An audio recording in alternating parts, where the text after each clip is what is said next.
இறையருளை பெற்று தராத ஒரு சில குணங்கள் சொல்றா. அந்த குணங்கள் இறையருளுக்கு புறம்பானது. கோயிலுக்குள்ள போனா அந்த பதபதப்பே இருக்கக்கூடாது. ரொம்ப நிதானம். கோயிலுக்குன்னு பிரார்த்தனை பண்ண போயிட்டோம், உள்ளுக்குள்ள நுழைஞ்சிட்டோம், காலை எடுத்து கோயில் உள்ள வச்சுட்டோம் அப்படின்னு சொன்னா எந்த விதமான துக்கத்தையும், எந்த விதமான சுகத்தையும், எந்த விதமான ஞானத்தையும் எல்லாவற்றையும் விட்டு விடுங்கள்.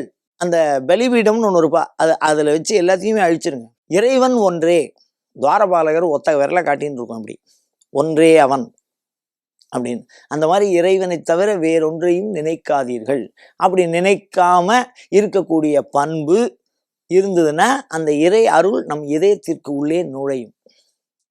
இந்த பதபதப்பு இருக்கே, அது என்ன பண்ணும்? இறையருளை தடுத்து விடும். உள்ளே நுழைகிற இறையருளை தடுத்து விடும். அதனால பதைக்க கூடாது அப்படிங்கிறத நமக்கு சொல்றார். கோயில்ல வழிபடுகிற பொழுது மனநிலை எவ்வாறு இருக்க வேண்டும்?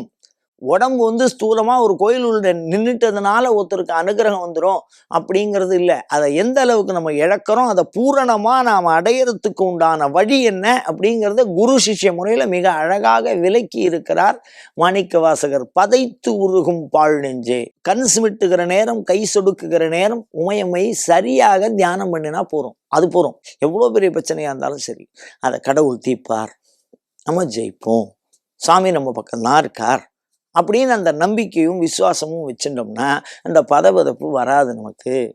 அப்படி அந்த பதைத்து விட்டால் அனுகிரகத்தை பெற இயலாது என்பதாக மிக அழகான ஒரு கருத்தை ஒரு பதத்திலே செவ்வனை செதுக்கி இருக்கிறார் மாணிக்கவாசகர்.